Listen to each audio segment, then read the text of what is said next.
5 taong gulang na batang babae ay nanganak ng isang malusog na sanggol. Paano nangyari na ang 5 taong gulang na bata ay pwede pala manganak? Paano siya nabuntis? Ano ang dahilan ng kanyang pagdadalang tao? Narito at ating panurin hanggang dulo dahil tiyak na magugulat ka. Pero bago yan, kung ikaw ay bago pa sa channel na ito, ay huwag ka nang mahiya na mag-subscribe at pindutin ang bell button nang sa ganun updated ka sa mga bago nating video. Sino nga ba ang batang ito? Siya si Lina Medina na mula sa bansang Peru, Western South America. Si Lina ay pinanganak noong September 23, 1934, pangatlo sa 4 nilang magkakapatid. Nang siya ay sumapit na sa ika-5 taong gulang, napansin ng kanyang mga magulang na unti-unting lumalaki ang kanyang tiyan na parabang namamaga ito. Kaya naman labis na nag-alala ang kanyang mga magulang dahil baka mayroong matinding sakit ang kanilang anak.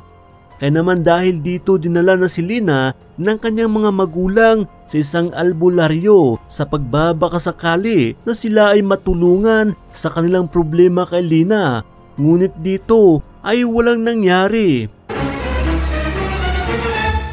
Dito ay napagdesisyonan na dalhin na lamang si Lina sa ospital upang masuri kung ano ang dahilan ng paglaki ng kanyang tiyan. Sa ospital, mismo ang mga doktor ay nagulat din nang makita nila si Lina at upang malaman ang katotohanan sa patuloy na paglaki ng kanyang tiyan at kung ano ang posibleng naging dahilan nito, isinailalim si Lina sa isang ultrasound scan. Si Dr. Gerardo Lozada ang nanguna upang suriin ang lumalaking tiyan ni Lina. Dito nang lumabas ang resulta, hindi makapaniwala ang mga doktor na labis namang ikinagulat ng kanyang mga magulang. Si Lina ay buntis ng 7 buwan. Grabe, 5 taong gulang pa lamang ang batang ito, siya ay nagdadalang tao na.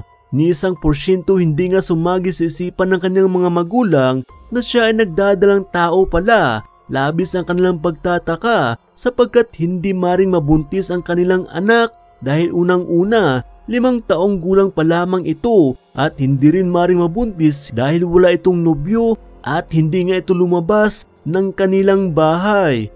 Mga kahistoryador dito ay napag-alaman na si Lina ay mayroon palang kondisyong tinatawag na precocious puberty kung saan ito ay hindi normal para sa isang bata gaya ni Lina. Siya ay nagkaroon ng maagang pagbibinata kung saan maagang dumating ang kanyang menstruation simula pa nung siya ay 3 taong gulang pa lamang. Yes mga kastoryador, nung siya ay 3 taong gulang pa lamang, dumating na ang kanyang regla. Ayon sa mga eksperto, hindi pa malinaw kung ano ang tunay na dahilan kung paano nagkaroon ng kondisyong precocious puberty ang isang bata. Subalit ayon sa kanila, ang maaaring maging dahilan ng pagkakaroon nito, kadalasan sila ang mga batang naabuso o pinagsasamantalahan ang kanilang kababaihan sa murang edad at ito ang maaaring nangyari kay Lina. Mga kahistoryador, matapos ang ilang buwan, nanganak na si Lina sa pamamagitan ng cesarean section noong May 13, 1939 sa edad na 5 taong gulang. Matagumpay ang panganganak ni Lina. Ito ay dahil na rin sa tulong at pangangalaga ni Dr. Lozada. Matapos manganak ni Lina, kumalat ang balita patungkol sa kanya. Nagulat ang buong mundo at siya ay tinagurian na pinakabatang nanganak at pinakabatang ina sa buong mundo sa edad na 5 taong gulang. Yes mga kastoryador. Ang tanong, sino nga ba ang ama nito? Dahil sa hindi pangkaraniwan ang nangyari sa kanya, maraming nagtatanong, lalong-lalo na ang kanyang mga mahal sa buhay. Ayon sa kanyang ina, ni halos hindi lumabas ng bahay ang kanyang anak. Dito pinaghinalaan ng mga otoridad ng ama ni Lina ay siyang salarin sa lahat ng ito. Kaya naman agad na inaresto ang ama ni Lina at ikinulong. Ngunit kalaunan ay nakalabas rin ito dahil sa kakulangan ng ebidensya na nagtuturo sa pang-aabuso sa sarili niyang anak. Ang anak naman ni Lina ay maayos namang lumaki, ngunit dahil sa hindi malayong agwat ng kanilang edad, hindi maiwasang akalain ng batang ito na ang kanyang ina ay kanya ring kapatid. At nang sumapit na sa edad na 10 taong gulang, dito sinabi niya na ang katotohanan sa kanyang anak na siya ang kanyang ina, ngunit hindi sinabi ang patungkol sa ama ng bata. Mga kahistoryador, dahil sa hirap ng buhay, si Lina ay kinuha ni Dr. Lozada upang maging katuwang sa kanyang klinik upang sa ganun ay matustusan niya rin ang pangangailangan ng kanyang anak. Hindi lamang iyon, ay binigyan rin siya ng pagkakataon ni Doktor na makapag-aral ng libre hanggang siya ay makapagtapos ng kolehiyo. Lumipas pa ang mga panahon at nasa tamang edad na si Lina, siya ay nakapagtapos na ng kolehiyo at nakapagtrabaho na ng maayos. Dito ay nakilala niya na ang isang lalaki na nagmamahal sa kanya at sila ay kinasal noong 1970 at kalaunan si Lina ay muling nagsilang sa ikalawang pagkakataon. At matapos ang 40 taon sa kasamaang palad, ang panganay na anak ni Lina ay pumanaw na dahil sa isang sakit sa bone marrow. Mapanggang sa ngayon ay nanatiling sikreto ang misteryong nangyari kay Lina.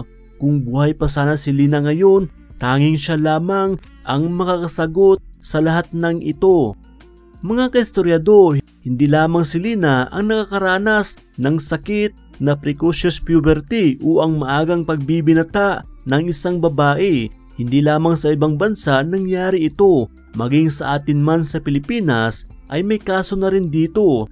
Hindi nakapagtataka na pwede talaga mabuntis ang isang bata kahit 5 taong gulang pa lamang ito, kagaya ni Lina. Kung ikaw ay may kakilala o anak na may ganitong kaso ay agad na magpatingin sa doktor para malaman kaagad.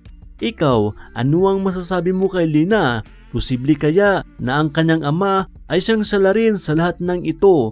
Ano ang masasabi mo dito? Huwag ka nang mahiya at i-comment mo na yan sa ibaba nang sa ganun ay malaman din namin.